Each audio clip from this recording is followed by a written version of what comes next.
9. 9 so far, right on. Let me just share my screen. I don't know why I'm having some issues. There we go. All right. You know, feels like a Monday. It's a Tuesday, feels like a Monday. I feel like this is what happens when we have these long weeks and then, or short weeks, and then we go into a full week, and I just don't know what day it is. So, folks, if you're just joining us, just real quick, we have Seth Perler on with us tonight. But real quick, I want to just mention that this is the last week for you to get early bird registration for our virtual conference this year. We are super excited to be able to offer these opportunities to see some great keynotes and great breakout sessions for people across the country and the world. So if you're joining us from Malaysia, Eileen, I'm talking to you. If you're joining us from Brazil, if you're joining us from Sweden, you can join our virtual conference. You can pay the registration fee and you will have access to all of the recordings for several months after the conference. It's such a great deal. And you're able to access the keynotes, the breakout sessions, the signature series, all of it for several months after the conference. So just know that you can click on this QR code here or take a picture of this QR code here off your screen and go straight to our registration page. Again, that's October 19th through 20th. It's just coming up in one real short, quick month. Time flies. So tonight we have Seth Perler joining us. Hi, everybody. Hi. Seth has a master's of ed in gifted education. He's a former teacher, but now he's an executive functioning coach, speaker, and vlogger. He has an extensive YouTube channel. Check it out. He helps students who struggle with homework, grades, procrastination, being overwhelmed, underachievement, time management, motivation. I feel like this is my life. And he has, which all are executive functioning things, and you'll learn more about that tonight. He blogs to a community over 25,000 families worldwide at sethperler.com. So I'm just so excited because I've got my notebook and I'm gonna be taking notes tonight, and definitely gonna be sharing a lot of this information with my families in my district and my community. So Seth, I'm gonna turn it over to you and feel free to share away. Awesome. Well, thanks for introducing me. I'm glad to be here, everybody. My name is Seth Perler, as you know. I'm going to get my notes going on. Okay, cool. So I see the chat. I'm not going to see the chat throughout the whole thing, but I will check that out later, just so that you guys know if you chat something to me, I will be looking later, except I can't read anything. And then I have my notes opened up that I just got ready here. And now I can see my notes and I can see you. Okay, there we go. So thank you for having me. I am excited to be here. I'm a bit off today, a little bit tired. I just hit a wall today. So if I seem a little bit off, that's because I am. But I'm going to give you everything I have. I am doing what I love doing right now. And I love talking about kids and gifted kids and kids who struggle with executive function. That's my favorite topic because there are other things that we can do to help. So there we go. All right. Okay. I think I can see my notes now. Sorry, people. Bear with me for a moment while I get my text stuff so that I can see. Okay, there we go. All right, so the gist of what I'm doing tonight is I'm going to do 20, 30 minutes. They asked me to do 20, 30 minutes of teaching, and then we'll open it up to Q&A. I'm going to talk fast. I'm going to say a lot, and this is recorded, and I'm recording it from my end. CAGT is recording it so that you'll be able to see it again, but I am going to go pretty fast. So if you take notes, I will try to keep that in mind and tell you what I think you should write down if you are a note taker. But I'm going to start off with some key vocabulary in terms of models and concepts, and then I'm going to go into strategies. I have 15 strategies that I'm going to go over, and I'm going to run through them pretty quickly, but I think that you'll find that by the end of this is going to be really helpful to you. So I'm going to start off with a little bit of vocabulary. So again, my name's Seth Perler. I have a website called sethperler.com, and I have another website called executivefunctionsummit.com. I'll mention both of those later and show you those. And I really, really, really like working with gifted kids. And I'm going to talk first about the few definitions. The first definition I'm going to go over with you, which you're probably pretty familiar with, is the definition of gift or giftedness. And there's a lot of misconception about giftedness because sometimes it is perceived as something that's elitist, and it is absolutely not. Now, have there been ways that it's been elitist? Yes, but is the literal definition of giftedness an elitist thing? No. This is it, and there are many definitions. There are legal definitions. There are different definitions by different experts out there. There's the federal definition, which a lot of people go by when you're looking at schools, and you can look up any of these definitions. But what you really want to be thinking about with your gifted child is put aside the elitism thing and think about how your child has needs that are not met in a typical classroom. So, where they have gifts, they have talents, they have abilities in certain domains, not necessarily every domain, but they have abilities in certain domains that are not met in the typical classroom. Those students, in order to get the education that they deserve, legitimately need something different. So that's how I'm going to define giftedness just in 2 seconds right here. Now, next to that comes a term called 2E or twice exceptional. Twice exceptional typically it refers to a student who is gifted and talented on the one hand. So if you're looking at the old bell curve, which I take a lot of issue with, but for the sake of this conversation, if we're looking at a bell curve, a gifted kid is on one side of the bell curve, and they have these gifts and talents on one side. But the 2E student has gifts, but they also have challenges or disabilities or struggles or areas on the other end where not only do they need maybe an accelerated or a compacted curriculum or an advanced curriculum in these certain areas where they are gifted, but they also need help in areas where they have legitimate struggles or legitimate learning disabilities or legitimate this or that. So a 2E person is thought to have had the two is twice. E is exceptionalities.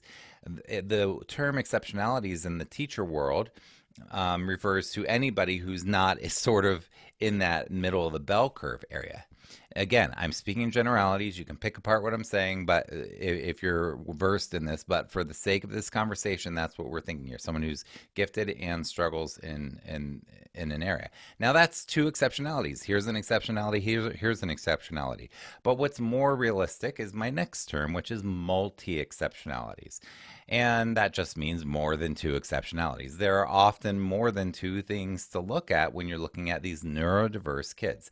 That leads me to my next term, neurodiversity. I don't want you to think, is my kid 2E or 3E or 4E or this E or that? Like it, we can get labels are helpful to an extent, but what's really helpful with a neurodiverse human being is just really understanding how they are neurodiverse in various domains. And there are so many domains. Just because a school measures a domain doesn't mean that those are the only meaningful domains to look at. So I just wanted to give you some quick vocabulary. Oh, I wanted to also mention the word asynchronous.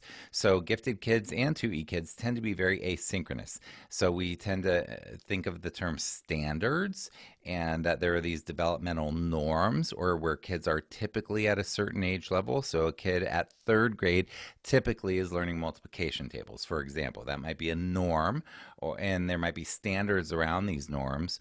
But these kids might be really, really high in one area, really low in one area, really on grade level in another area. So this asynchrony means that the brain, everybody's brain is developing differently. But for these gifted and 2E kids, their brains are really developing very asynchronously, which makes standards really problematic because we cannot do cookie cutter education. That does not work. That's why there's the next term that I'm going to mention. The next term I'm going to mention is the term differentiation. By the way, you can, if you are taking notes, you can just jot down the term and research these later. Differentiation. So brilliant teachers differentiate for all the kids in their class regardless of ability levels. So differentiation means that we are making the curriculum different for everybody. Now, cookie cutter curriculum that deals with textbooks and these sort of standard things are not well differentiated, even though they may have intended, the manufacturer may have intended for it to be. You need a skilled teacher in order to differentiate well. So I'm going to go over these terms again real quick. If you're taking notes, you can jot them down. Gifts or giftedness, look up the federal definition and other definitions. 2E or twice exceptional, multi-exceptionalities, and whatever else I just said. I'm going to go on to something called the polyvagal ladder. So the next thing I'm going to talk about that you might want to look up as a parent is called the polyvagal ladder. Don't worry about spelling. Google will figure it out. The polyvagal ladder or polyvagal theory or the vagus nerve is really cool next level stuff, but it talks about how our nervous systems co-regulate and attune with each other. And you might be thinking, what the heck is this guy talking about? We're talking about education and CAGT and giftedness, and why is he talking about the nervous system and co-regulation in this thing called polyvagal theory? Because it's everything. So when brilliant teachers, and as you as a parent, for the parents out there, become more skilled as parents, the reason you're becoming more skilled as a parent or a spouse or a partner or with your own self-care or with your relationship with your child or teachers who are really skilled is because they are good at attunement and co-regulation. What that means is that we're not just dealing with the education and the math and science and social studies and everything else. We're also dealing with the nervous system, and our nervous systems are always vibing off of each other. So that's really, really, really, really important in my work because my students who struggle with something called executive function, which I'll define momentarily, what they really struggle with is resistance. They're resistant to their parents' help. They're resistant to help from teachers. They're resistant to asking for help. They're resistant to starting work. They're resistant to, that's called procrastination, by the way. They're resistant to doing things that are not fun or that are not challenging or that don't are not interesting or whatever. So or they're resistant to using planners, they're resistant to getting organized, they're resistant to cleaning their rooms, yada yada yada. So this resistance is something that's happening at a nervous system level. First, there's a story in your child's head or my head or your head that the thing that has to be done that we don't feel like doing is the problem is we perceive it as a threat or that we're unsafe. And what happens then is that our prefrontal cortex, where executive function happens, sort of turns offline. Our amygdalas turn on, which sends a message to the adrenals, which sends adrenaline to the heart, to the muscular system, so that we can be ready for fight, flight, or freeze. So when we are in a fight, flight, or freeze state, even if we're spiking in and out of it, and it's not a massive fight, flight, or freeze state, our kids who are stressed a lot, overwhelmed a lot, anxious a lot, depressed a lot, all these kids that are having very intense feelings a lot, that makes it difficult for executive function to do its job, and so, which means that it makes it difficult for our kids to do what needs to be done for their education and also for their responsibilities and for planting seeds for their future.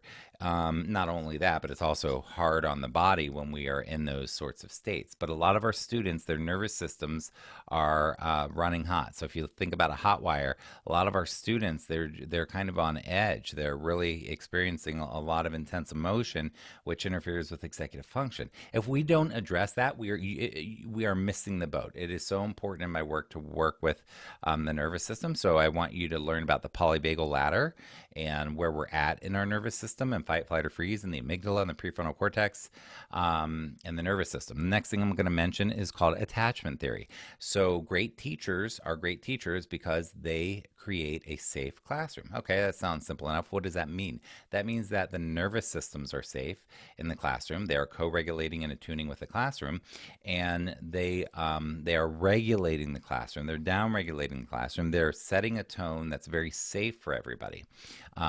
So great teachers do this, but what they're doing is this thing called attachment theory. Attachment theory essentially means how we have secure attachment with other human beings, where we feel seen and heard and known and understood. So if you think about your best friend, someone you're really close to, you have a secure attachment with them. You feel like they get you. They understand you. They know you. They see you. When you speak to them, you feel heard by them. But then you think about other people in your life and you don't feel like they get you. You don't feel heard or seen or understood by them. Well, great teachers have a gift for making everyone in the class feel important and feel seen. And so that's really important. And for parents out there, we want to learn how to have more and more secure attachment. So there's secure and insecure. And within insecure, there's two types. There's avoidant and anxious attachment. And then there's a mixed type. So that's all I'm going to say about that right now. But that's a great thing to learn a lot more, because the more we have tools around attachment theory and polyvagal theory, and one other thing I'm going to mention in a second, the better we can co-regulate and attune with them, the better we can help our kids have regulated nervous systems, which means the better that they can get into their learning brains and ultimately be able to create a great future for themselves. So the reason you guys are here, I'm going to talk about one more thing. I'm sorry, somatics. I want you to understand somatics, or somatic experiencing, or EMDR, or brain spotting. So there are these somatic therapies, and I know this is not a therapy thing, but that again has to do with the nervous system. It's really cool to learn about that stuff. It'll help you understand what's going on in your kid's nervous system. So the reason we're talking about all this is because of executive function, because we want our kids to have a good life, a good future, a good education now, so that they can plant seeds that are going to help them to have a great future. So that's the big picture here. We want our kids to have a good life. We want them to be happy. We want them to be healthy. We want them to be successful in life. Whatever your definition of that is, we all want the same thing in terms of that. Well, when a kid struggles with executive function, when they struggle to execute, executive function means execute, to get things done, to execute tasks. When our kids struggle to execute important tasks like homework, studying, papers, responsibilities, self-care, when they struggle to execute on important tasks that are for their own well-being, then they are at risk of not being able to execute on big tasks when it gets really important, when they want to create a future for themselves. So if you're watching this and this is the right video for you, or recording for you, or speaker for you, then you are someone who is you're concerned because you're seeing your kid not get important things done, and you're worried about their future. And you know that if they can learn how to execute, how to get things done, how to prioritize, how to manage time, how to organize, how to plan, how to self-start and not procrastinate, yada, yada. If they're able to do anything that takes place in the prefrontal cortex of the brain that helps them to execute these tasks, all of those things are under the umbrella of executive function. If they can execute, not perfectly, but well enough, they're going to be able to create a great future for themselves. They're going to be able to have a great career, have good finances, have great relationships, set good boundaries for themselves, have a good lifestyle, have good health, be relatively happy, relatively successful, all these things. And if they don't, then we're concerned that may not happen. And that is a very legitimate concern, because we've seen what has happened to people we've grown up with, or people we know who as adults haven't been able to execute and are oftentimes very stuck in life. So that's where we're at. Those are the things I wanted to go over. I was going to go over giftedness, 2E, executive function, multi-exceptionality, asynchrony, neurodiversity, standards, the polyvagal ladder, attachment theory, the nervous system, co-regulating, attuning, and somatics. Now, I know that there are a lot of teachers here as well, and I told you I was going to talk fast, didn't I? Because they said I got 30 minutes, so I got 11 minutes more to give you 15 strategies. Not going to happen, but I'll go over a couple minutes. Don't you worry. So I really did want to present something very meaningful to you and useful to you. So now the next thing that I want to talk about to parents and teachers is the dip. So the dip is just a pattern that I've noticed over many years, and here's how it goes. So over and over and over, we see the dip. So for kids who struggle with executive function, they often start the semester strong. Then about 6 to 8 weeks in, and it's like clockwork on a typical American semester, 6 to 8 weeks in, they start to hit the dip. And what that means is that parents suddenly figure out that their kids have a bunch of things. What are those bunch of things? They have missings, zeros, incompletes, late works. They're doing test corrections, these sorts of things. So suddenly the parent figures it out, and it's 6 to 8 weeks in like clockwork. Okay. Now the dip didn't start at 6 to 8 weeks. The dip started way before. They may have started off strong for 2 weeks, but it's been trickling away for a while. These zeros didn't just appear. They've been collecting up. But you just had a conference, or you got a grade update, or something happened, and you're like, what the heck is going on? So you go to your kid and you say, what in the world is going on? I thought you told me you're doing fine. You told me you're doing well. You told me everything's turned in, blah, blah, blah. You have 4 Fs, 2 As. I don't get it. A lot of times these 2E kids particularly will have bizarre grade patterns too. Like you might have 4 Fs and 2 As. And the 2 As may be in really challenging classes too. And you're like, how is this possible? Well, the reason it's possible is because when it comes down to executive function, they do not have strong enough executive function at the time to do everything that they've been asked to do. Okay, so the dip happens about 6 to 8 weeks in. We find out that they are struggling. Needed water because that was a lot of words, and then we spend the rest of the semester trying to get out of the dip, swimming upstream, digging ourselves out of holes, dealing with the incompletes, the lates, the missings, blah blah blah. It increases tension in the family. Then parents start nagging and are all on them. Then your kids say, leave me alone. I got this. Stop bugging me. Why don't you trust me? Talking to the teacher tomorrow. The teacher didn't update the grades. It's their fault. Blah, blah, blah, whatever. So now we're in we're trying to get to the upswing, the swimming upstream part, digging yourself out of holes. And then the last 2 weeks of the semester, I call Hail Mary. I call it Hail Mary because not only do they deal with current work, missing work, late work, incomplete zeros, and all that stuff, but now they have final exams, final projects, final papers, and final reading assignments or large reading assignments. So there are 4 things. I'm not going to go into that. I call it Pepper, but the papers, exams, projects, and readings. So that's the dip pattern. So for parents, I'm sure a lot of you can relate. Go ahead and put it in the chat if you can. I'll look at the chat later. For teachers, teachers aren't in the home, so they may be seeing it a little bit differently, but teachers definitely will see that, yeah, they notice that there are certain kids that by the time they're a month and a half into the school year, the kids got a bunch of zeros, missings, incompletes, and all that stuff, and you're just watching their grades dwindle. So I wanted to explain that pattern before I go on, because during this pandemic, one of the things that I'm seeing is a lot of these kids who struggle with executive function are getting into the dip immediately, meaning they're starting off the school year right there. They are already failing a bunch of classes, have a bunch of zeros, missings, incompletes. Parents already like a week in, 2 weeks in are going, how in the world do you have 17 zeros? That makes no sense to me. So that's why I wanted to mention the dip pattern, because we're seeing it this semester earlier. I have a theory as to why that is, and that is because of engagement. Because doing this online, we have executive function struggles. Engagement is way harder. It is really hard for them to engage, to focus, to concentrate, to pay attention to a screen, to deal with all the chaos. They're emotionally dysregulated anyway because we have a collective chaos all over the world. We all feel it. Our nervous systems are all on edge right now. So it's really hard for them it's even harder for them to execute because of all these things going on. I was asked to give you tools, practical tools, parents and teachers. You can adapt these to your classrooms. Are there teachers online? I haven't looked at the chat yet. If you're a teacher, say, hi, I'm a teacher. I can't see the chat. Can you see the chat? Are there teachers out there? No one said they're a teacher, but the people on my watch party, we've got some parents, and I know that some people who've been on here before who are watching right now are teachers. So you've got a good mix, and if I can speak for everybody, we're all kind of feeling the pain you're talking about. And how many people are on right now? We have 58 viewers watching live right now. Cool. Well, if you're a teacher, say hi, I'm a teacher, because I am curious if I'm going to change what I say, but well, sort of. What I'm about to say is going to be relevant for parents and teachers. You just may have to adapt it, but it's more directed at parents. But I was told that there are going to be a lot of teachers on here as well. I was told there'd be about 50-50. So I'm going to give you some practical tips to help empower you to support your gifted and complex kids. Everybody take a deep breath if you want. We're co-regulating right now. If you just took a deep breath and you didn't even think about it, but that's because you saw me do it, that's called co-regulation. You are attuning. Our nervous systems are working properly. I'm going to take one more deep breath.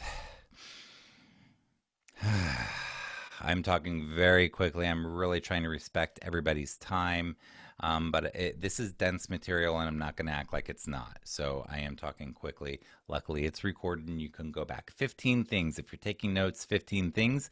I will number them as I go. Number one. Tool number one, practical tool. I'm not sure how much of a tool this is, but the number one is about engagement. Know that right now, the problem in Seth's mind is engagement. The thing that's making it more difficult to pay attention, to focus, to be an active learner, because these kids are more and more passive when they're online to feel connected. The engagement is down right now. Why am I telling you that? Because in terms of a tool, what we want to do, in my opinion, is focus on that question: how do we increase engagement? I think that is the number one most important question that both parents and teachers, quote, should have in the back of your head this whole semester. Write on a sticky note, put it on the fridge, and always look at it. How can we increase engagement during these challenging times? So part of this with what's going on that I wanted to share too with the engagement is we have a lot, both parents and teachers have a lot of letting go to do. We have to let go of our ideas of what things should look like or could look like this year. It is just not a typical year. It's not changing anytime soon. The chaos isn't going anywhere. The uncertainty isn't going anywhere. So the more we can sort of let go, the more our nervous systems can be regulated. And we just want to really hope that they can get as much out of this year as possible. There are other things like enrichment models and stuff like that, and passion areas and things that you can do at home to hopefully increase their learning during this time. But if you're worried about them getting behind in certain subject areas, that's a valid concern. I'm not going to tell you it's not. So it's not how do we not get behind, it's how do we accept it and do our best with it and keep regulated, because the more regulated we are, the more regulated our kids are, the more regulated our kids are, the more they're going to get out of this year. So I just want to mention engagement, number one. And Seth, you should know that you have administrators on here, which is good for them to be hearing this as well. So awesome. We've got parents, teachers, and administrators. You got the gamut, just so you know. Awesome. Thank you. Administrators, I am so glad you're here. It is like herding cats to get administrators to show up to these things, and it has been for the last 10 years. So, those of you administrators that are here, that's awesome, because you guys really are the leaders and you get to set the tone. And that really warms my heart to know that administrators are here. That's cool. All right. Number two, attune, co-regulate, watch their nervous systems, parents and teachers. I was doing a webinar the other night with a bunch of families in one of my groups, and I saw one of the moms on there, and I said, so and so, you look like you might want to say something. They're like, how did you know that? And I'm like, it's just because I'm looking at the grid view and I watch your body language. It's attunement, it's co-regulation, it's noticing the nervous system or body language. So I really, number two, my tool for you is to really, really, really work very hard on noticing the nervous system. And for parents, so often we get more stuck in the story and the narrative, and we're not watching the nervous system because we're saying to our kid, hey, that thing needs to get done, it's due tomorrow, you could be done with it in 10 minutes, but you're taking an hour because blah blah blah. Well, that's the story. We need to get through that story and notice their nervous system and be like, wow, I notice you look slumped over. To say I notice, by the way, is a great way to talk about this stuff. Wow, I notice. Oh, I notice. So you guys might jot down I notice, because it's a great sentence starter for your kids. You're not judging. It's very non-judgmental. It's very non-threatening. It doesn't activate the nervous system. It doesn't push buttons. Wow, I notice you look uninterested right now. Wow, I notice you look like you're not into your homework right now. Wow, I notice. Wow, I notice your shoulders are slumped over. Wow, I notice your shoulders are tight. Wow, I notice your face is scrunched up. Wow, I notice you're making a fist. Wow, I notice your skin is turning red. Whatever it is. But to notice the nervous system and reflect back to them, to start dialogue, and to start some reflective conversations. And then when they tell you something, they start explaining it. Don't interrupt them. And then say, oh, interesting. Tell me more.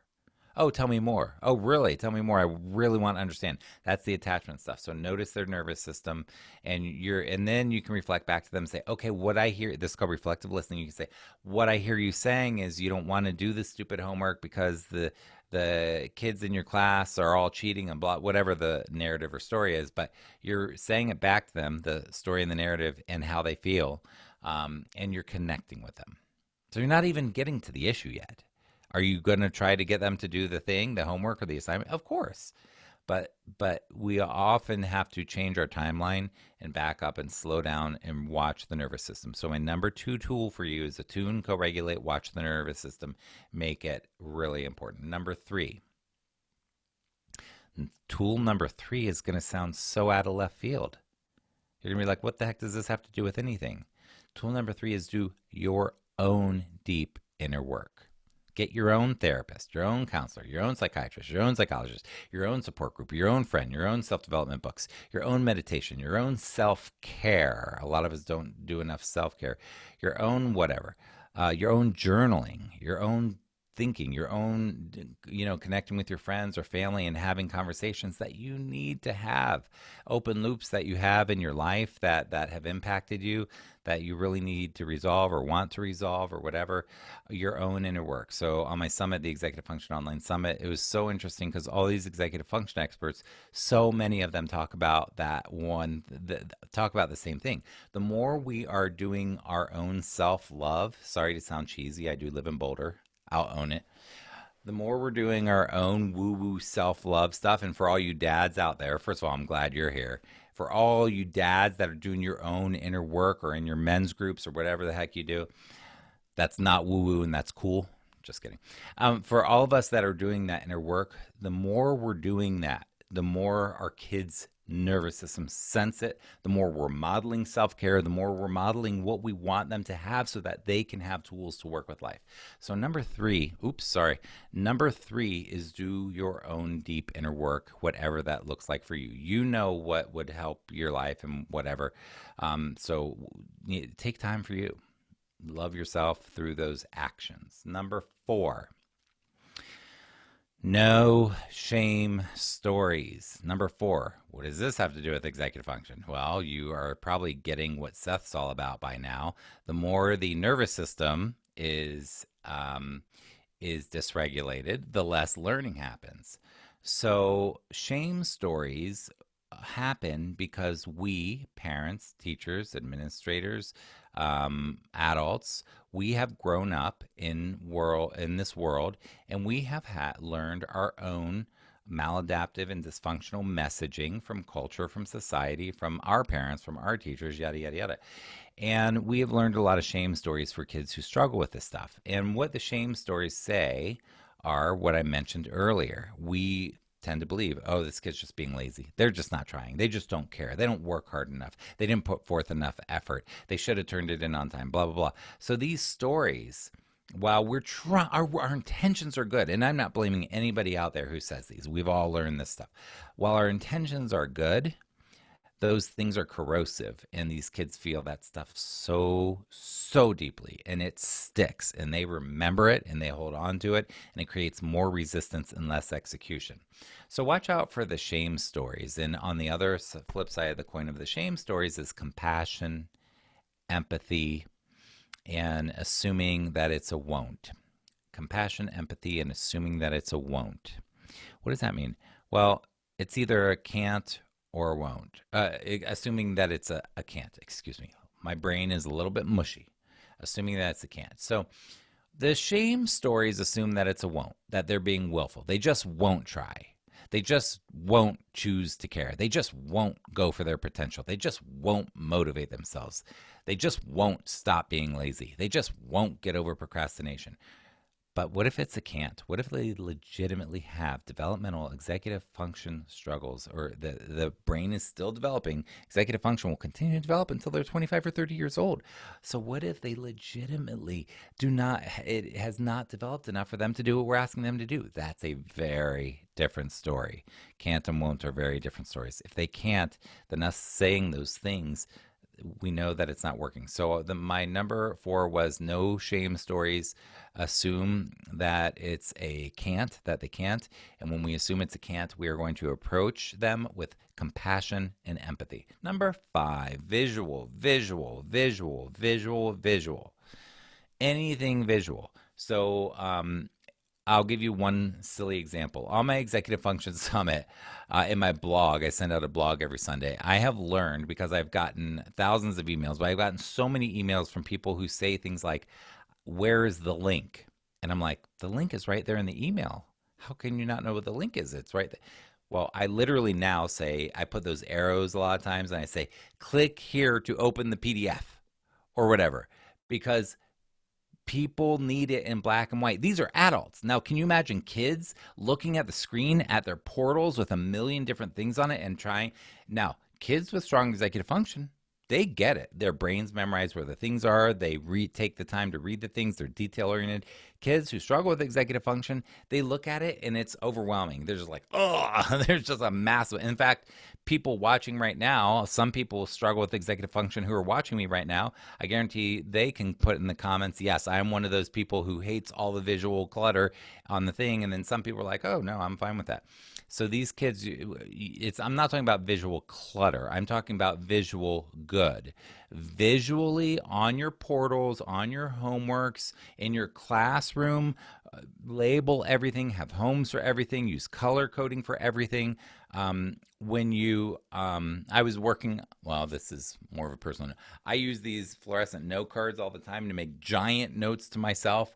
Basically, they're like, hey, Seth, and I put them on the floor by my doors and stuff. Hey, Seth, don't forget this or that. Like, these kids need bright, visual, clear, easy to see systems, routines, habits, expectations. Just make it easy, because they're not going to read through a whole paragraph of, if you're describing an assignment online, put bullets. Make 3. Don't do a million things. Like, keep these things simple. Use bolds, use capitals, use underlines, use giant letters. Keep your copy, your text, and your assignments online and stuff like that as thinned out and minimalist as possible. Don't put fluff in there. Make it visual, easy for them to understand and see the expectations. Next, number 6. 5 was visual. 6 is temperature check and high-low. These are just have a lot to do with metacognition, self-reflection, introspection, things like that. Basically, 6 is how to do. It goes a lot with watching the nervous system and attuning, but basically it's 2 strategies for how to do a check-in with them. We often assume things of kids and don't give them enough space to speak and really be heard. So these are 2 ways to do it. Temperature check just goes like this. Hey, what's your temperature on a scale of 1 to 10? Let's say math class. Oh, math. I didn't like math today. Oh, really? What's your temperature in math today? 4. Why? Well, because blah, blah, blah. Cool. What would make it a 5? So I always do what's your temperature, why, and what would make it 1 point higher. Not 3 points higher, but 1 point higher. Because that is accessible and kids can actually come up with and we want them to be thinking on their own and critically thinking and coming up with their own strategies, rather than us always having to logic them and rationalize with them and try to convince them that our way is the way. We want them to be coming up with their own solutions. So temperature checks, and then the high-low is similar. It's just another tool just like it. Hey, what's your high-low? So, so you had a problem with your friend today. So what's your high-low with your friend today? What was the best thing that happened with your friend today and the worst thing that happened with your friend today? What's your high-low with me, your parent, or your teacher? What's the best thing about your relationship with me, your worst thing? What's your high-low for your day? What's your high-low for writing? What's your high-low for how you feel right now? What's your high-low with all the pandemic-y stuff? The dog just barked. What's your high-low? So she's growling.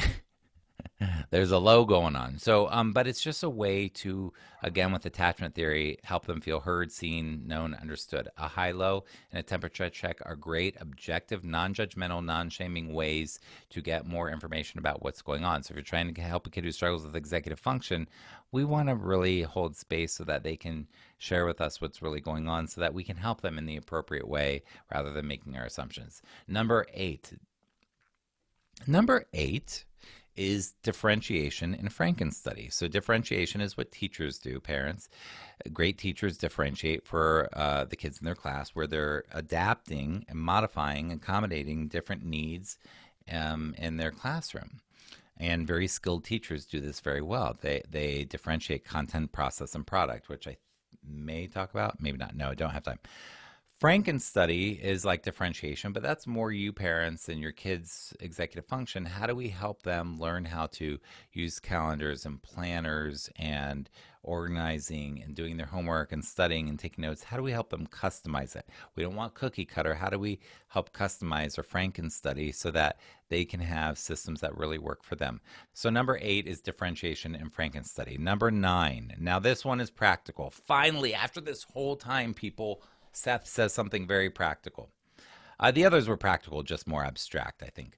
This one is more concrete and practical. Chrome links. I like Google Chrome. I don't care what browser you use, but you want to get your Chrome links, your passwords, your links to all the portals easy to find.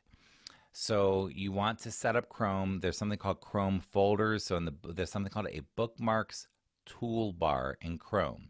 You want to turn on your bookmarks toolbar, and you want to make a folder or make icons for the portals they're supposed to have. Why? Your kids are supposed to check Schoology, Infinite Campus, Google Classroom. Sometimes the teacher has their own website that's not even associated with school. Sometimes families have to look at 3, 4, 5 different portals for one kid each night. It is insane. It takes a lot of time and energy. Teachers, please make life as simple as possible. But parents, you want to use Chrome to get all of the links. And what I do when I set it up with kids is we do a folder in the bookmarks bar. We have a drop down, and then it has all of the different portals that they need to access. Then their username and their password right next to it in the link. So it's never, ever, ever lost. Wouldn't that be nice if you knew you could always access these things? Then if they have multiple classes in different areas, you can have like Spanish class, science class, blah, blah, blah. You can have the teacher's name and all the stuff, whatever you want. But I want it to be easy for them to find it. Just as easy it is for them to find their social media things they like, I want it to be that easy to find their links. So my next tip is Google Chrome bookmarks bar, and get it organized at the beginning of the year so you can find everything you need easily. Number 10. Less is more. Less is more. Teachers, I know one of the problems, teachers, is that you guys have Common Core, you have standards, or you have curriculum, and you're supposed to cover curriculum. It's not going to happen this year. So, and it happens every year anyway, without the chaos that we have right now, where teachers are trying to cover curriculum that is mandated by the district or the administration or whatever, and you guys are trying your best to cover. Well, when we cover, oftentimes we leave kids behind. And either way, less is more. Like you really, I just want to empower you to remember that even in your own life, if I'm learning something on guitar, let's say I'm working on arpeggios right now, which I am. One of the things that my very first guitar teacher taught me is go slow first and then build up speed. So now I'm learning arpeggios. I'm going slow and perfect. It is so painfully slow, but one day in the next couple weeks, I will turn a corner and the brain will start to do it. Less is more. When you're giving homework, assignments, classwork, whatever, keep it simple. Now, in saying less is more, I'm going to skip. In saying less is more, I'm going to go to number 11. Less is more was the one.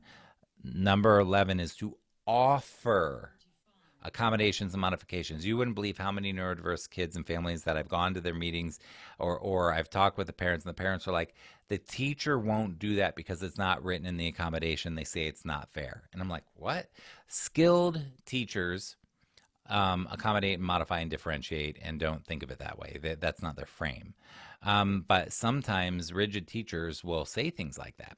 So I'm suggesting that number 11 is to offer the modification. Now, when I said less is more, what you can also do is you can say, hey, I have 3 options for the homework tonight. So everybody doesn't have to have the same homework. You can say, hey, here's the basics of the homework. Here's if you want to take it to the next level. And here's if you want a bonus or a challenge, or however you frame it positively in your own classroom.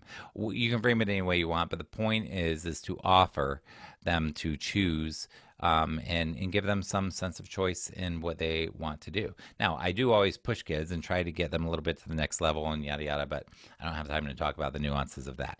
Number 12, manage what's manageable. So this one is more for parents, but it could be for teachers too. So one of the things I do with my students is we start off often, like a kid will come to me, let's say it's November and I start working with a kid. One of the first things we do is we do a backpack dump. And what we do is we downsize, minimize. There's a book called Essentialism, which is like minimalism, but it's the point is manage what's manageable. These kids have so much stuff: digital clutter, mental clutter, physical clutter.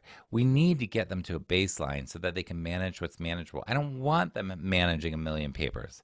I don't want them managing, a million things, that old books in their bedroom that they never ever read anymore, toys, clothes they never like. We need to simplify their lives. And for these kids, teaching them to declutter early is so valuable so that they become adults who know how to manage the things in their life. So manage what is manageable, and downsize is number 12. I did have this one. Number 13. The comfort zone and the threshold of tolerance. I love this one. Again, it's abstract, but when I'm working with my kids, and this is what I was alluding to a moment ago, I am always pushing them past their comfort zone. If we don't push them past their comfort zone, they stay in learned helplessness zone, or they stay in they're just not really growing zone, or they're just doing what they're being asked, but they're not really. So I always want to push them past their comfort zone. I don't care if it's in a subject or if it's in organization or whatever. But if I push them past the threshold as a coach, I lose them. So if I push them too far, they're not going to trust me. They're not going to want to work with me. I lose them. And for parents, I want to tell you that, let's say this is my zone or the teacher zone or the administrators or the school counselor zone. Your zone, where here's the comfort zone and here's the threshold, is like this. What that means is that your kid knows how to push your buttons. You know how to push their buttons. They don't want to hear it from you. And you're not alone in this. It's just the nature of the beast. But just know that but here in this gray zone is where the magic happens. So when we push them a little bit past their comfort zone, but we don't go too far past the threshold, that zone is really where we're able, in my opinion, to serve them. That's kind of where I'm always dancing with them to help get them to the next level in whatever we're working on. So I want to number 13 was the comfort zone and the threshold of tolerance. 14, advocate, advocate, advocate. Look, your teachers are not mind readers. Tell them what's going on. Always assume positive intent. The vast majority of teachers are well-intentioned and are really doing the best they know how to do. But they're not mind readers. So if they get a bunch of emails or looms or notes from parents saying the same thing, then they can be like, oh, I should change the way I do my portal, or I should change the way I describe the homework, or that's not landing right, or whatever. So advocate. Tell teachers what you want. Keep it short. Do not write teachers a book in your emails. I have videos and vlogs about this, how to do the advocacy stuff with teachers. Like always, but don't write them a book. Write something simple. But anyhow, I'm going to wrap up on that because of time. Oh my gosh. It's already midnight. Okay. So that was advocate. And then the last one. I'm on the last one, number 15, I think. I think that was 15. This is 15. I've been taking notes. Okay. Number 15. This is more for teachers. Create an FAQ. When I teach parents to advocate, I tell parents to start their advocacy letters to you always by saying, I need clarity on. So if a parent writes you, I want them to be writing you, hey, what's up, teach? Thanks for everything you do. Look, I need some clarity on when you update grades, when you assign this, how long my kid should be spending on homework, whatever the thing is. So what they need clarity on. You, the teacher, again, it is so crazy making for parents to figure out what the heck is going on, what they need to do for 6 different classes, for 6 different teachers. All teachers post on different days, blah, blah, blah, blah, blah. I'm telling you, if you're a teacher and you don't have kids, it is insanity what they have to go through just to figure out what's supposed to be done. What can you do about it? You can make an FAQ. Put your FAQ on the bottom of every single email you ever send out. You can put the FAQ on a Google Doc. You can put it on your own website. There are many ways to do the FAQ. You can put the FAQ on your calendars, on every single assignment. You can put it everywhere. So the questions that they always ask teachers, you should never have to answer, because you should always be able to say, hey, great question. Read the FAQ right here. I explain it in detail. And if you don't explain it in detail, you should explain it in detail. Why am I telling you that? Because as a blogger and a YouTuber and someone who runs a summit and all this stuff, I don't have 25,000. I have 45,000 followers right now, which is awesome. We've grown a lot. And but I get a ridiculous amount of emails, and I cannot manage it all. So I have FAQs that explain everything. Teachers, what do you want in your FAQ? Briefly, what you want is what they always ask you. But what they are always asking you is, where am I supposed to go to your portal? When I'm in your portal, what am I supposed to do? How often am I supposed to check it? How often do you update it? How often do you update grades? How am I supposed to look at the grades? How long should homework take? Now, if you got a kiddo with attentional challenges and processing, then you've got a kid who your kid takes forever to do homework. And teachers need to know that. They don't want your kid doing homework for 4 hours. If they give a 10 or 20 or 30-minute homework, they don't want them spending all that time. They need to know the stuff. But for your FAQ, that you can tell them how long homework should take, what to do if it takes longer, how to contact you, how not to contact you, all of these sorts of questions put on your FAQ so that parents can have clarity, what I tell them to ask you for, on these things that they're really struggling with. Because you can help yourself, teachers, by not having to answer questions over and over, and you can help them, save them time, save them stress, save the kids. And parents, they ask their kids, what do you have for homework? Are you sure? Or parents will look at your description of the homework and be like, I don't really understand. And then the kid who struggles with executive function is going to be like, yeah, I don't really need to do that. Oh, the teacher doesn't check them anyway. Oh, they said it's optional, all this stuff. Well, the more clarity you have with stuff like that, yeah, my stuff is not optional. Or if I say optional, this is what I mean, blah, blah, blah. All those sorts of questions, put in your FAQ and put your FAQ everywhere so that the communication is clear and consistent, and that consistency is going to help everybody have more security, which is going to circle back to Seth's original thing, which is that we are going to have more regulated nervous systems for everybody, which means we are going to have more of number one. Do you remember what number one was? It's on your notes, huh? It's on my notes. I'm looking. Number one was engagement. So that we can have more engagement. Voila, Seth is done. Have a good night. Goodbye, everybody. Wow, that was awesome. What a whirlwind. Woo! My hands cramped. My brain is fried. I bet. So so I have my I'll own look at the watch Facebook party comments now, by the way. with my own friends, and comments like crazy, and just great engagement here. And we had so many people watching. I think maybe everybody else is like, holy cow, overload. They love this. They want you back. All right.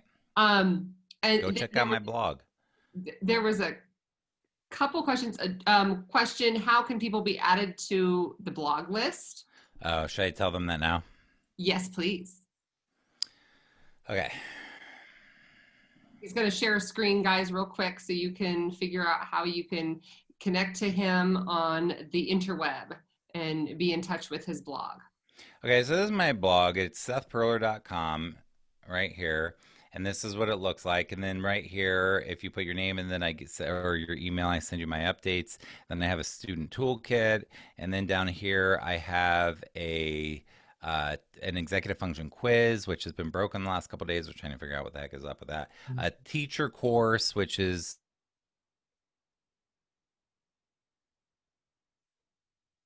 Oh no. Did we freeze? out a blog. Usually I put out multiple things. Like this week, I put out how parents can support math challenges. And then I did one for teachers with executive function right here. So that's where the blog is at. And then I run the Executive Function Online Summit. So it's called executivefunctionsummit.com. TIFOS 2020 is done. We just finished it, and you put it in here, and then I will alert you once we get on for the 2021 summit coming up next year.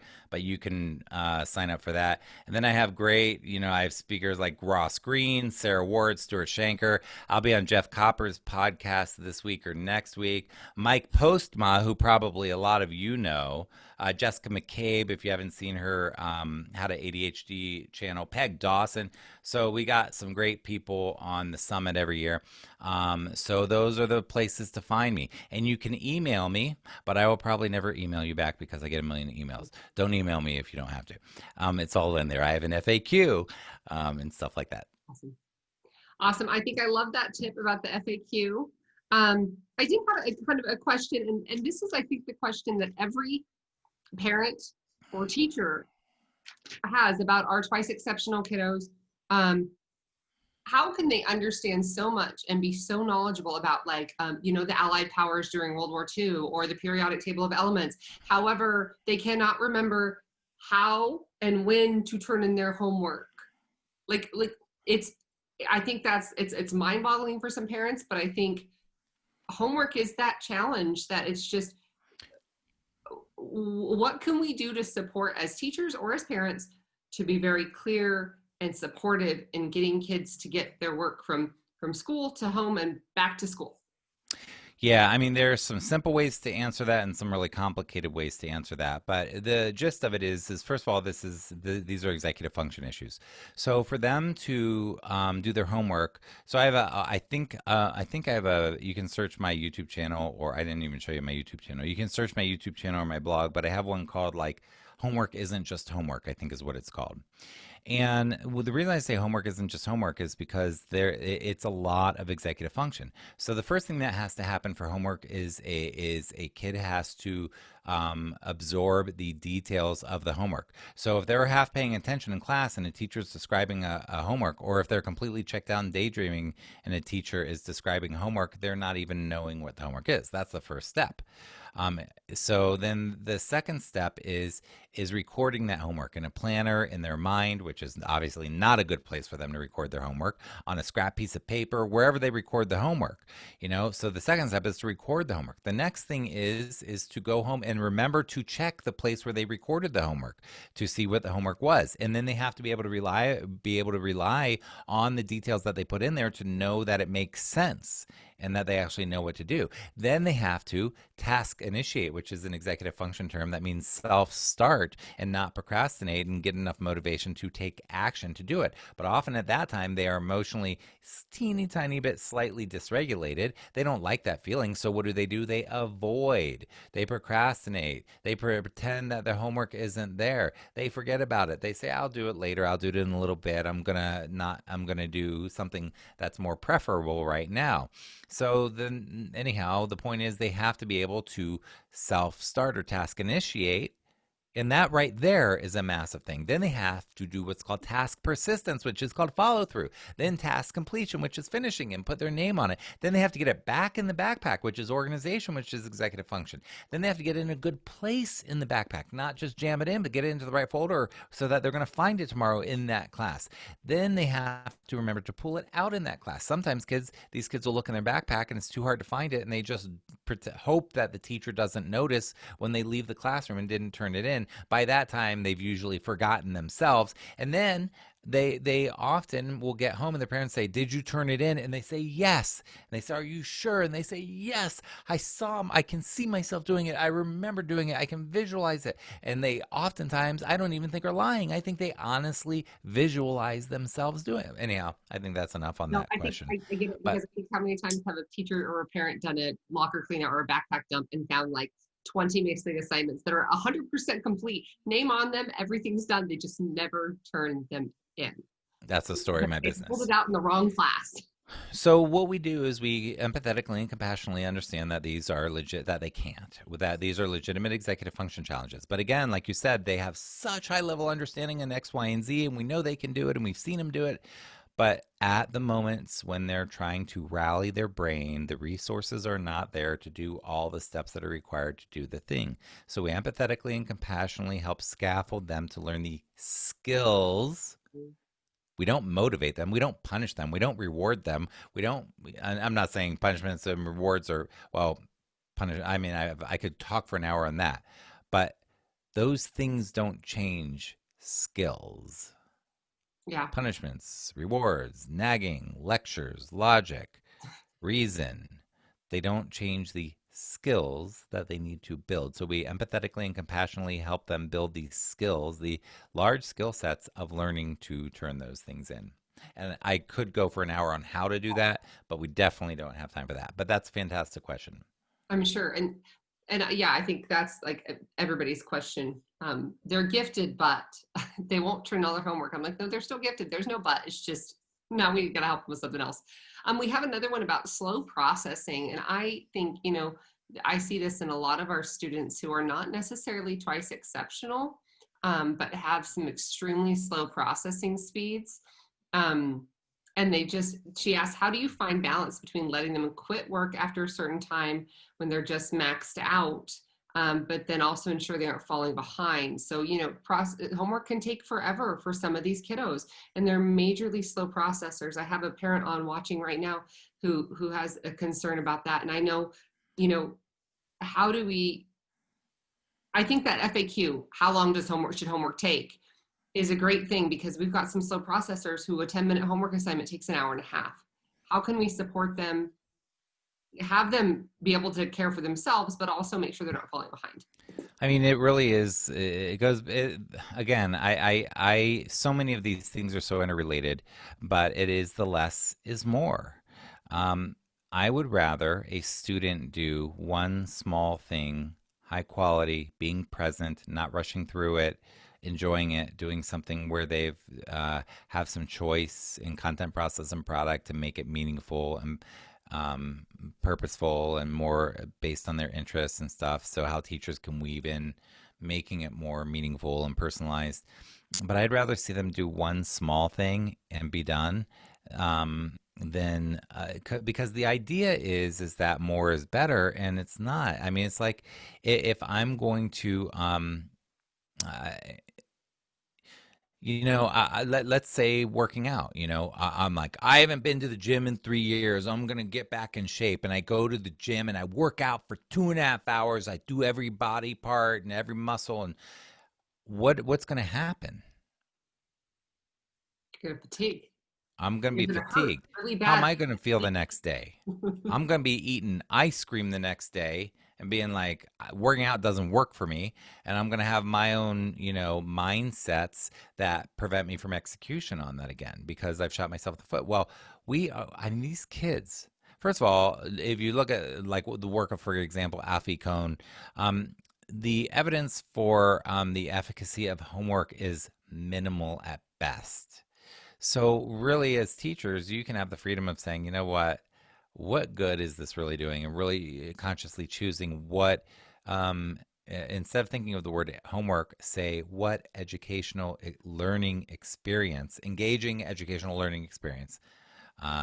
That's actually a great phrase. I just said that you should write that down. Engaging educational learning experience. Can I give them tonight? That's valuable, or today in my class. That's valuable, and the less is more. It doesn't take much, and this is true with the workouts too. There's the HIIT workouts that are popular nowadays, the high intensity interval training things that are like 30 or 40 minutes. To stay healthy, you don't need to go to the gym for 2.5 hours or an hour every day. You can really do a few times a week of whatever, yoga class or your hikes or whatever. But the same is true for these kids. So I think for the parents, when I was talking about the threshold and the comfort zone, we want to push them a little past their comfort zone. And when we're co-regulating and we're attuning, that's when we notice that they're getting near the threshold. If we're not co-regulating and attuning, that's when we're in the mode of you need to get this done, you need to get this done, and we're way over here in reserves. Our kids are exhausted, they're drained, And but when we start seeing it, that's when we say, you know what, you did awesome. I'm so proud of you. We see them. Your effort was so amazing. I noticed these things about you. We spend so much time on what's not right. It's spending 10 times as much time on what's right and being like, you know what, you're done. And I do this in my practice a lot. Like I see that a kid is like hitting that point. I stop before that point and I say, dude, you stop. You're done. You're good. I'm going to send an email to your teacher. And teachers don't always accept that. But as being the advocate, we want to, when we don't feel heard by the teacher, we do want to continue. And for all you teachers out there, we appreciate the hell out of you. But I'm sure you teachers would agree with me. We need to communicate to the teacher, hey, this isn't working. You know, I don't want my kid to fail your class because of whatever. Like, we need our mental health and we need our family time and we need blah, blah, blah. So I think that to answer your question, there's the less is more, there's the co regulation, there's the knowing when to stop. Um, and I mentioned something else in the middle. My brain is fried. See, I'm past my threshold right now, Yeah, but I'm happy to be here and I'll do a couple more questions. But after this, it's 6:06. I am going to hike and then I have an 8 o'clock. I know. Uh, I need to let but you go. We well, have, let's do two more. okay, okay. Well, let's do three more because there were two that they had written in earlier, and I Yes, want to honor survey. since they took the time to do that. And then let's do one more, either specific question or one that you've seen repeated in the chat. I do have a specific question, and then I will I also have the shared. Let me make sure I'm in the right. No problem. And I'll try to look at the chat, but I think the chat's only showing me. The chat has one from, okay, I'll do the ones from the email here. From Adams 12 affiliate, Joanne Bliss sent in a couple questions from their affiliate. As parents, how can we help our students be more comfortable in group settings if they are an introverted kiddo? Okay, awesome. So that is an excellent question. So what do you think Seth would say on that question? So if a kid is uncomfortable in a social setting, then they are having a nervous system experience. Their nervous system is overwhelmed and stressed and they feel threatened and unsafe. So if they're uncomfortable in that setting, that's what's going on. So then the question is, so I'm not necessarily giving you specific strategies, I'm giving you more of a global answer. So then the question is, what can we do to help the child regulate their nervous system? Do we remove them from the situation? Well, sometimes we do. If it's crossed their threshold, maybe we do things to remove them from the situation. Maybe we do things to minimize the impact of the situation. So that might be something that, like earplugs, or it might be a cubby, I mean, you said a social situation. It might be going to a more quiet area in the social setting. It might be being around fewer people. My ex-girlfriend, who's an amazing woman, we are complete opposite. I'm a total extrovert, and people absolutely exhaust her.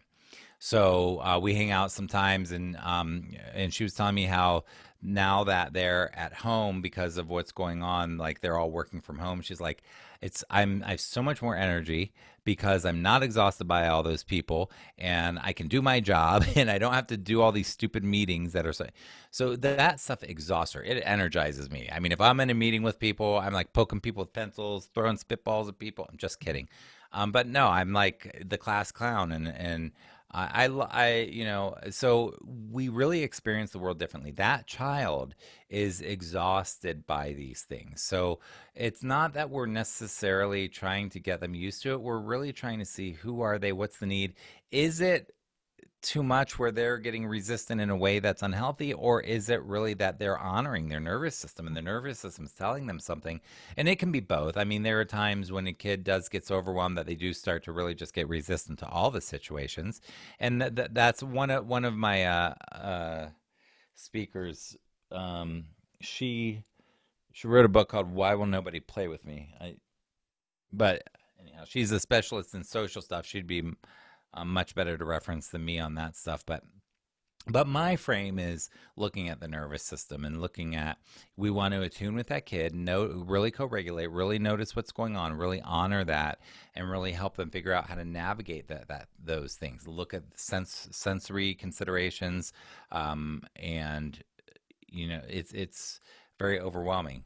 But that doesn't mean that we don't teach them, again, the word skills to navigate social situations so that they can have a richer, fuller social life as they grow up. Yeah. And I think that kind of that social piece ties into the other question we received about like the other end, where maybe gaining some tact, helping their kids be a little more tactful, and not get so frustrated with others who aren't picking up on things as quickly as them, and knowing when it's appropriate to say certain things. So how can we help them regulate some of those behaviors? Excellent. So, from an executive function perspective, those sorts of things would go under the aspect of executive function called impulsivity. The opposite of impulsivity is, do you know what that it might be? Reclusivity? I don't know. Ah, I don't know. good one. It's inhibition. So, we inhibit ourselves, right? So if you're driving and somebody cuts you off, are you going to honk your horn and scream and flip them off and get out of the car at the next stoplight and go yell at them? No. Hopefully. Why? You may feel like it, but you inhibit and you say, "Okay. All right, calm down. Everything's good. Let's get on to the Like grocery or when you wherever we're type going." something on Facebook in response to somebody and they go, nope, And delete. delete, yes. Yeah. So the we have the impulsivity and we have the inhibition. So the child is learning skills of inhibition, of inhibiting things that are not appropriate. And each kid who would do that would be different, but one of the things to do is go back to attachment theory. And when those things happen, in the moment, if it's really inappropriate, obviously we need to like if it's really inappropriate, obviously we need to intervene.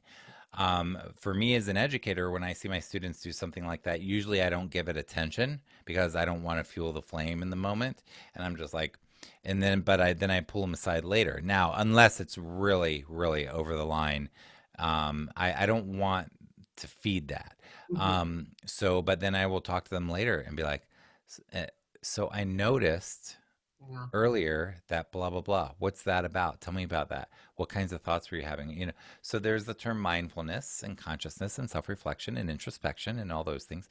And in the moment there's not a pause button, and we all need to develop a pause button. And one of the things, if any of you are meditators, you know that meditation and many other things, the deep inner work that I mentioned before, journaling, talking to a friend, support groups, books, they help us to have more clarity in the moment so that we can pause and make better decisions.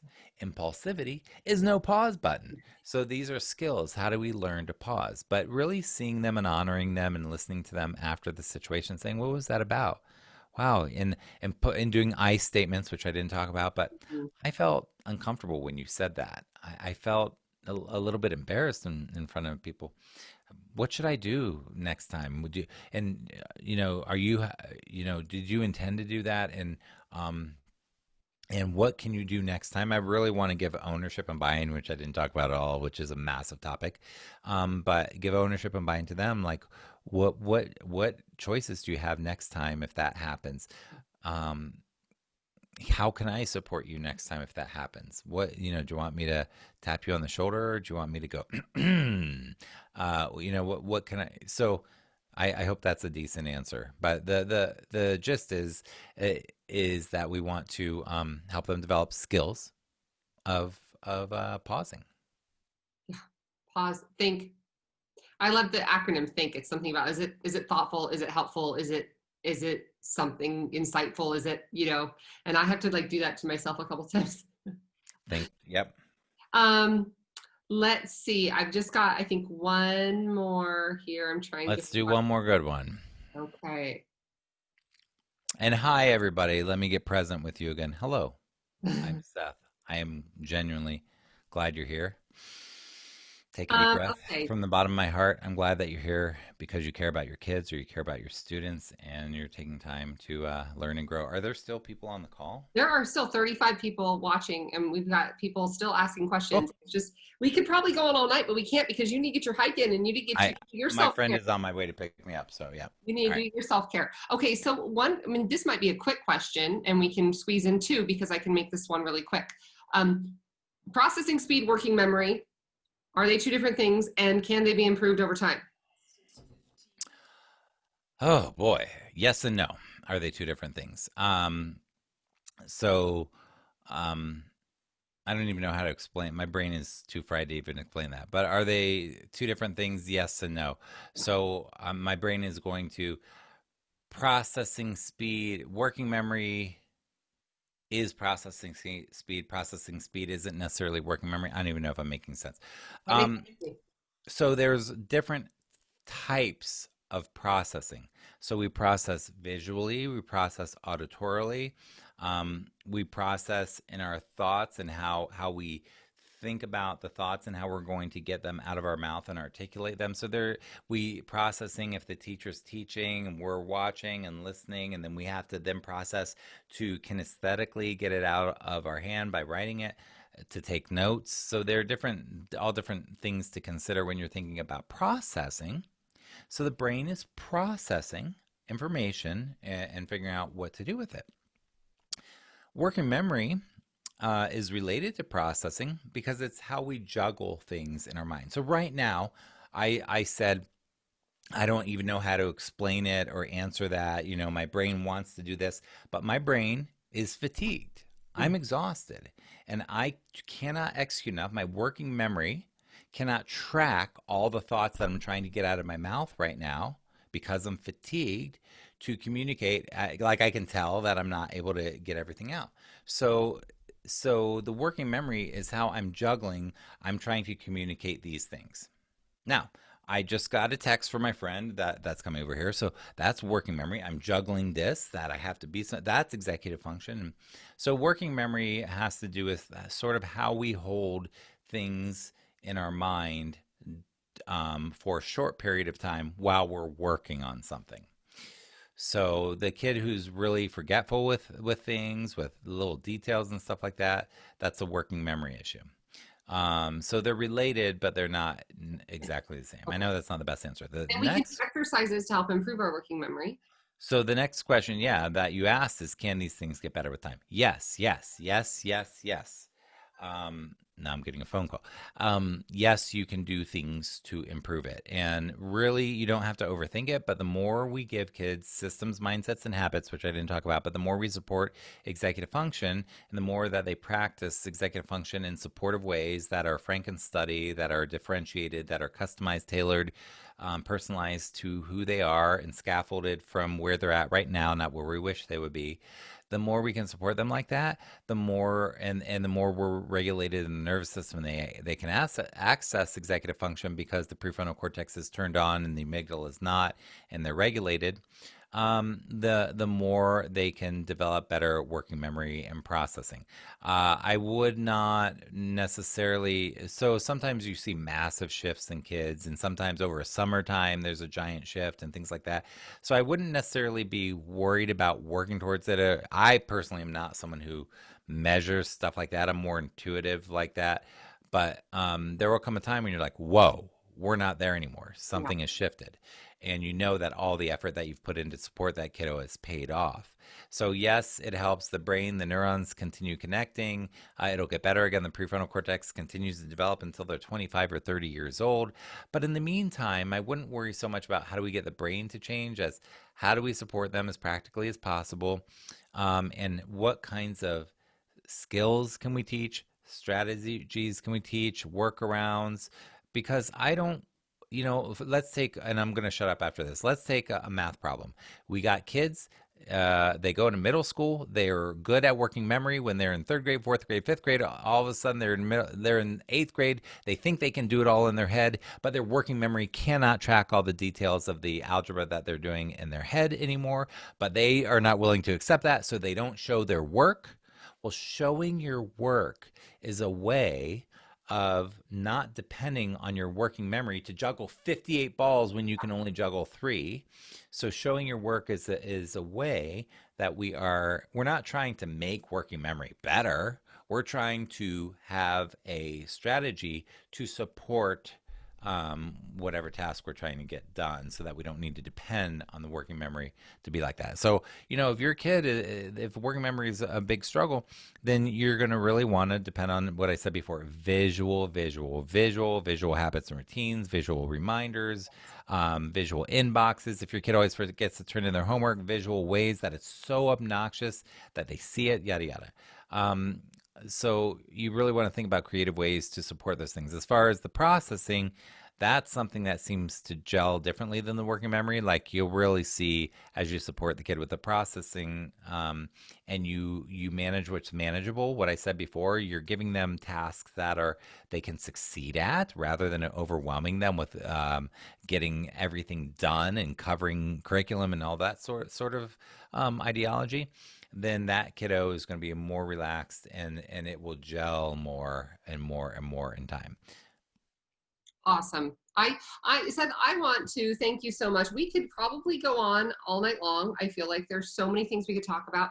I want to honor your time, and the daylight is dwindling for your hike. And I know that you have been really needing that today. I am needing dinner. So we're going to let you go. Folks, if you want more from Seth, we will try to find a time to get him back after winter break.